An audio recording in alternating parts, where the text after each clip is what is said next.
matagal pong nanahimik mismo si VP Sara Duterte sa mga pagsagot o pagtugon sa mga issue, lalo na po sa nanggagaling sa Malacanang.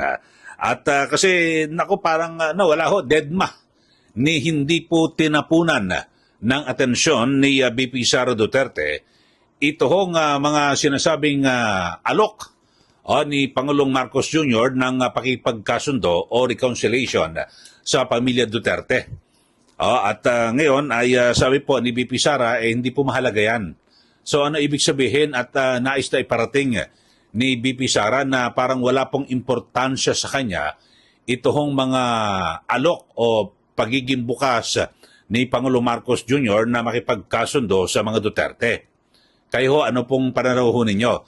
Kasi ako, ang aking basa po rito, baka naman kasi si VP Sara Duterte ay baka iniisip niya, nako, pakagat lang yan ng mga ni Marcos Jr. O maaaring binabluff or kung ano man, patibong o pain, o yun ho, mga kababayan, kahit hindi agad basta-basta na susunggaban. At kadalasan ho, dito ho sa atin, mga kababayan, kasi ito ho nga, alok ni Pangulong Marcos Jr. na reconciliation o pakipagkasundo sa mga Duterte, ito ho ba ay pag-amin na meron po siyang kasalanan sa mga Duterte? Di ba kadalasan di ba sa atin, mga Pilipino, di ba kadalasan halimbawa, ako ay may ginawa akong kalokohan o kasalanan sa aking kaibigan, siyempre ako ang nang agrabyado, mga kababayan, di po ba? Ang gagawin ko, gusto ko na, para wala na akong kaaway, ako na makipagkasundo, sa akin naman galing kasi ako na magpapakumbaba dahil sa ako naman may kasalanan So parang ganun ho kaya, na tanggap naman ho at sabi po ni Pangulong Marcos Jr. para wala na raw pong gulo. Pero kung ating susuriin, sino po ba ang nagsimula ng gulo? Di po ba? Okay, dito. At panoorin niyo ho muna itong pahayag mismo ni VP Sara Duterte hinggil po sa pagdedma, pagbaliwala at hindi po sinulyapan. So wala ho siyang sinabi, ayaw niya magsalita dito po sa sabi ho ni Pangulong Marcos Jr. na alok na pakipagkasundo o reconciliation. Ito yung ma'am, any reaction po sa gusto ni BBM na makipag-reconcile sa mga Duterte? Sabi niya ayaw niya raw ng gulo. Unang-una, hindi na muna siguro ako magsalita about reconciliation dahil hindi naman mahalaga siguro ang mga personal na problema ng mga tao. No? Ang mas mahalaga is yung taong bayan at yung bayan natin. Yes, ma'am. Thank you po. Okay, so yun ho. Kayo ho ba, mga kababayan, ano ho ba ang basa ninyo sa naging pahayag ni VP Sara? Kasi ako ang tingin ko ho rito, hindi po siya naniniwala sa sinseridad at talagang kung ito ho ba ay bukal sa kalooban ni Pangulong Marcos Jr. na siya po ay makipagkasundo na po sa mga Duterte, di po ba? Kasi talagang kumbaga sa napakatindi na po ng sugat yung lalim ng sugat sa pagitan po ng pamilya Marcos at ni Pangulong Marcos Jr. at ng pamilya Duterte. Di po ba? So, tapos hihingi ka ng reconciliation. So, parang gano'n inaamin mo na mayroon kang atraso. Atraso po sa pamilya Duterte. So, parang gano'n po lilitaw. Di po ba? Kayo ho, ano ho bang pananaw ninyo? Sige, magbigay ho kayo ng komentaryo, comment dito po sa ating YouTube channel at para basahin po natin isa-isa. Pero kasi ang binabanggit ho rito sa pakikipagkasundo, di po ba? Dapat talagang bukal sa iyong kalooban at magpakita ka na ikaw ay totoo, sincero sa iyong nais na reconciliation. Pero ito, uulitin ko lang mga kababayan kasi may mga paliwanag. Himayin ho natin yung dahilan kung bakit gusto makipagkasundo ni Pangulong Marcos Jr. sa mga Duterte. Uulitin lang ho natin at idudugtong ho natin sa naging pahayag ni VP Sara. Ito Kayo po ba, sa puso ninyo, gusto niyo bang makipagkasundo pa sa mga Duterte? Oo. Ako, ayaw ko ng gulo. Gusto ko makasundo sa lahat ng tao. Mas maganda, wala na. Marami na akong kaaway. Hindi ko kailangan ng kaaway. Kailangan ko kaibigan. Kagaya na sabi ko sa'yo, pagka... Hindi ko... Magko-confess ako dito. Pwede naman po, para akong pari po dito ngayon ako. Ewan ko, kahit hanggat maaari, ako, ang habol ko ay yung stability, peaceful, para magawa namin yung trabaho namin. Kaya ako, laging akong bukas sa ganyan. I'm always open to any approach na, alika, magtulungan tayo. Diba? Kahit hindi tayo magkasundo sa polisiya, hindi tayo magkasundo. Gawin mo yung trabaho, pero wag na tayong nangugulo.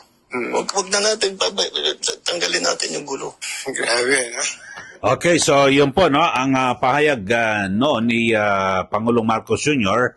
na handa raw po siya makipagkasundo. Pero kung ating himayin, mga kababayan, yung naging sitwasyon, at bakit ho ba humantong sa matinding away, no, at hidwaan sa pagitan ng mga Duterte at itong si Pangulong Marcos Jr.? Kasi yung mga dati, mga ingay sa politika, okay, nagpapalitan sila, World War, pero ang pinakamatindi ho na ginawa ho ni Pangulong Marcos Jr., siyempre, ito, dalawa lang ho yung pinakahuli. Ipina-impeach dyan po sa mababang kapulungan, ito pong si VP Sara Duterte. Ayun, medyo okay pa ho yun Dahil sa ang sinasabi, sige, Congress yun, tinuturo, yan po ay trabaho ng mga mambabatas, so hiwalay po ito nasa ngayon ng gobyerno. Okay po yun. Pero idinugtong pa ho ito hong mabilis na pagpaparesto at kay Pangulong Duterte, di ba, pagdating ho galing Hong Kong, inaresto, tapos ang bilis ho ng pangyayari. Talagang lahat po, no, minadali. Mga kababayan, at agad na ipinatapon. Yung ginagamit ko lagi na termino, ipinatapon. Talagang parang gano'n Literal na binitbit, tapos itinapon dun ho sa ICC, sa The Hague, Netherlands. Ito pong si dating Pangulo Duterte. At napatunayan naman po sa ginawang pagdinig ng Senate Committee on Foreign Relations ni Senator Amy Marcos na talagang hindi po nabigyan wala pong due process dito po kay dating Pangulo Duterte. So yun ho, mga kababayan, tapos hihingi ka ng reconciliation. Di ba? Ang alam niyo, pinakamaganda, huwag ka magsalita ng reconciliation. Ay, bati na tayo, gawa. Yung ano mo, talagang gumawa ka ng hakbang para matik, tapos i-offer mo yung reconciliation, mabilis po, di ba? Magkasundo. So, yun po. Huwag ho muna sa salita, dapat sa gawa. Yun ho. Kasi napakadali lang naman, di ba, sa mga magkakaibigan, hindi naman pwede na, alam ba, nag-away kayo, uy, bati na tayo, ha? Di ba? Ano bang, di ba? Anong dahilan at bakit tayo magbabate? Ay, ikaw ay may kasalanan, di ba? So, parang ganon. Ang gawin ho muna siguro ni Pangulong Marcos Jr., aminin niya yung kanyang mga pagkakamali. Kasi, di ba, sabi niya nga ho, di ba, nung sa interview, marami raw po siyang natutunan, dito po sa naging resulta ng 2025 elections at na kung saan talagang naramdaman nila po yung galit ng taong bayan. Ano ho ito? Na kung saan ay marami po sa kanyang mga kandidato na inendorso ay nangamote o olats po, di ba?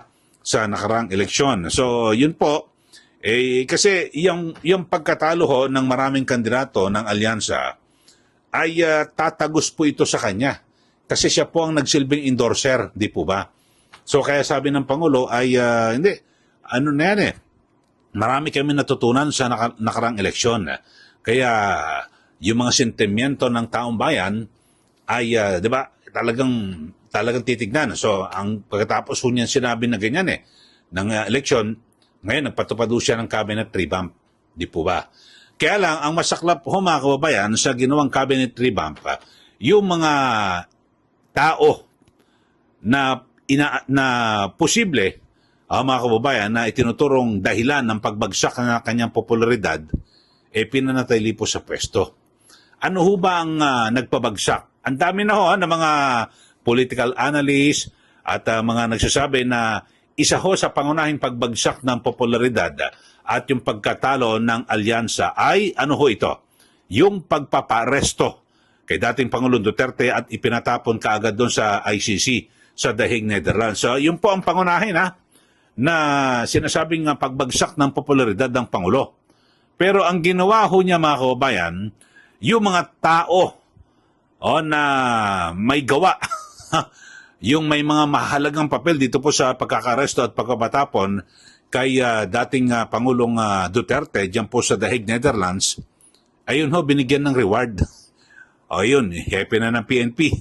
At yung tatlo na retain sa kanilang pwesto, sila Defense Secretary Gibo Teodoro, itong sina DILG Secretary John Vic Rimulya at Justice Secretary Boying Rimulya. Kasi ang sabi ho ng Pangulo, pagkatapos ng eleksyon, marami raw po sila natutunan. So, ayun, parang magbibihis ho.